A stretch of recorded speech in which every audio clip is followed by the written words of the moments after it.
உள்ள பேசுறோம், இதெல்லாம் கேட்க வேண்டியவங்களுக்கு கேட்குமா இல்லையான்னு நமக்கு கவலை இருக்கலாம். உள்ள உட்கார்ந்து பேசுறமே, தெருவுல இறங்காம இருக்கமே அப்படின்னு உங்களுக்கு யாருக்காவது கவலை இருக்கலாம். கவலைப்படாதீங்க.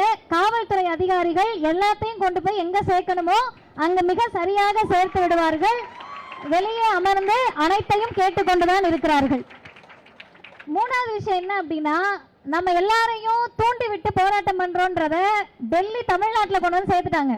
தமிழ்நாட்டில் இங்க இருக்கக்கூடிய பெண் பிள்ளைகள் மீடியாவுக்கு முன்னாடி நின்று, ஏங்க நாங்க படத்துக்கு போறது தான் உங்களுக்கு பிரச்சனையா, உங்களுக்கு வேணும்னா நீங்க போராடுங்க, டெல்லியில கேட்கறதும் தமிழ்நாடு கேட்கறதும் ஒன்னா அப்படின்னு ஒரு பொண்ணு கேட்கறாங்க.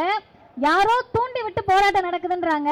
பெருசா யாரும் எங்களை தூண்டல, ஒரு 3 பேர் சும்மா இருக்காம தூண்டி விட்டுட்டே இருக்காங்க. ஒன்னு தந்தை பெரியார், இன்னொன்னு புரட்சியாளர் அம்பேத்கர், இன்னொன்னு காரல் மார்க்ஸ். நீங்க இங்க வந்து பார்த்தாலே தெரியும், அவங்க எங்களை சும்மாவே இருக்க விட மாட்டாங்க. நாங்க சும்மா இருக்கலாம் நினைச்சாலும் மடார்னு மண்டையில வந்து அடிச்சு, நாங்க போராடினாலதான் பொம்பளை பிள்ளை படிக்க வந்திருக்க, ஓடிப்போ போராட்டத்துக்குன்னு பெரியார் கேட்பாரு. நான் இந்தியன் கான்ஸ்டிடியூஷனை எழுதினதுனாலதான் உங்க எல்லாருக்கும் உரிமை கிடைச்சிருக்கு, மரியாதையா சமத்துவத்துக்காக ஓடி போய் போராடுன்னு அம்பேத்கர் எங்களை வீட்டுல இருந்து துரத்தி விடுவாரு. எல்லாத்துக்கும் மேல கம்யூனிச பேர் இயக்கத்துல ஒரு இடத்தை உங்களுக்கு ஒதுக்கி கொடுத்திருக்காங்க, போராடாம வீட்டுல எதுக்கு இருக்கேன்னு மார்க்ஸ் கேட்பாரு. இப்படி எல்லாரும் எங்களை கேட்டு கேட்டு கேட்டு போராட்டத்தை தூண்டுவார்கள். போராட்டம் தொடரும் அப்படின்றத தயவு செய்து வேறு கட்சியில் இருப்பவர்கள் புரிந்து கொள்ளணும். ஏன்னா இது ரொம்ப அரசியல் ஆக்குறாங்க ரொம்ப சுலபமாக. டெல்லி கேட்கறது சரியா, டெல்லி கேட்கறது ஃபேர் நீட்டா, தமிழ்நாடு கேட்கறது தப்பா. ஏங்க தமிழ்நாடு கேட்கறது தப்புன்னு கேட்டா, அவங்க ஃபேர் நீட் கேட்கறாங்க, நீங்க பேன் நீட் கேட்கறீங்களேன்றாங்க.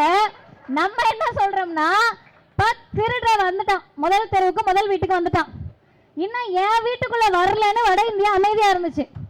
அவன் வீட்டுக்குள்ள வந்த உடனே ஃபேர் நீட்ன்றாங்க.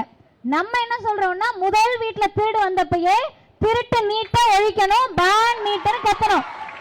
அடுத்த முக்கியமானது என்னன்னு கேட்டீங்கன்னா, நீட்டே திருட்டுதான், நீட்டே திருட்டுதான். திரும்ப திரும்ப திரும்ப சொல்லணும், நீட் என்பது தேர்வல்ல சூதாட்டம். யாரும் நீட் தேர்வுன்ற சொல்லை சொல்லாதீர்கள். நீட் சூதாட்டம் சூதாட்டம் சூதாட்டம்னு திரும்ப திரும்ப சொல்லிக்கிட்டே இருங்க. அந்த சூதாட்டத்துல நல்ல சூதாட்டம் கெட்ட சூதாட்டம் இருக்கா? திருட்டுல ஃபேர் பேட்னு இருக்கா? திருட்ட ஒழிக்கணும்னு போராடக்கூடிய ஒரே மாநிலம் தமிழ்நாடுன்னு சொன்னா நாங்கள் பெருமையோடு சொல்லுவோம். அடுத்து என்ன கேட்கறாங்கன்னா, இவ்வளவு நாள் தமிழ்நாடு அமைதியா இருந்துச்சு, மே 4க்கு பிறகு உயிர் தெழுந்த கூட்டம் நம்மளை பார்த்து கேட்குது.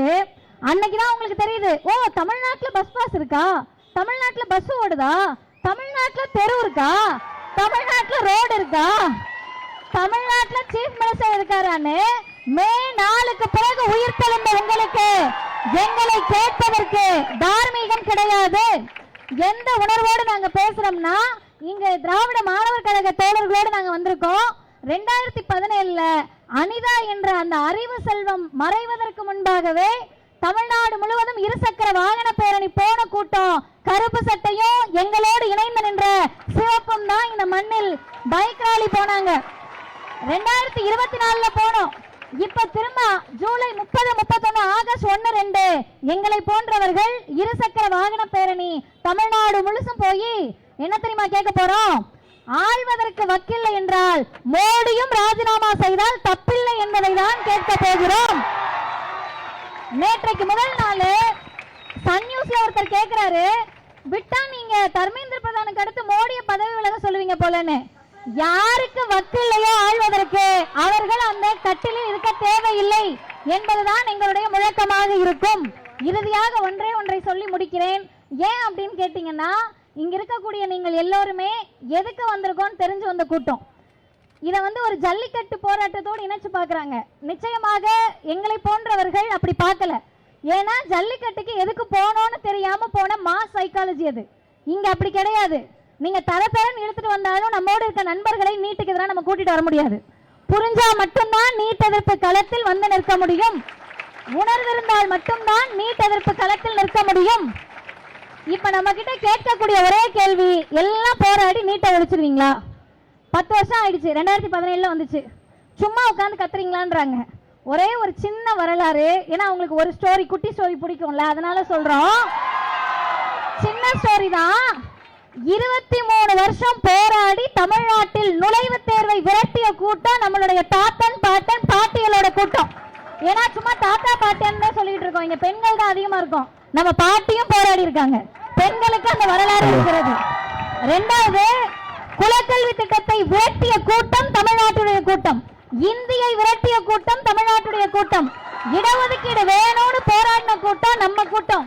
இன்னைக்கு நீட்டை ஒழிப்போம்னு சொல்றோம். ஜந்தர் மந்தருக்கு எதிராக இருக்கீங்களான்னு கேக்குறாங்க. இல்லை, எங்கள் சகோதரர்களோடு தான் இருக்கிறோம். எந்த இடத்தில் எங்கள் சகோதரர்களோடு இருக்கிறோம்னா, குறைந்தபட்சம் அக்கௌண்டபிலிட்டி எடுத்துக்கிட்டு தர்மேந்திர பிரதான் பதவி விலகணும்னு கேக்குறாங்க. ஆனா ஒரே ஒரு சின்ன வருத்தம் எங்களுக்கு என்னன்னா, இருக்கிறதுலயே பெரிய சங்கி தான் அங்க அமைச்சராக முடியும். அந்த சங்கியை எடுத்தா அதை விட பெரிய சங்கியை தான் அங்க கல்வி அமைச்சராக்க முடியும்.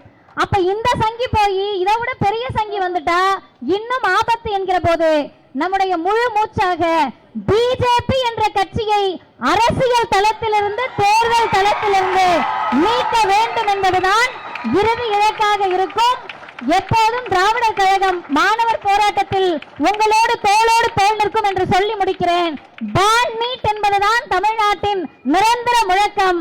பாசிச பிஜேபி ஒழிக, மோடி என்ற சர்வாதிகாரியினுடைய காவல்துறை அடக்குமுறைக்கு தமிழ்நாடு அஞ்சாது. தமிழ்நாட்டில் நீங்கள் போலீஸ் புரூட்டாலிட்டிய RSS மனநிலையோடு காட்டினால் இந்த கூட்டம் அதற்கு அஞ்சாது என்பதை காவல்துறை கணக்கில் எடுத்துக்கொள்ள வேண்டும். நன்றி, வணக்கம்.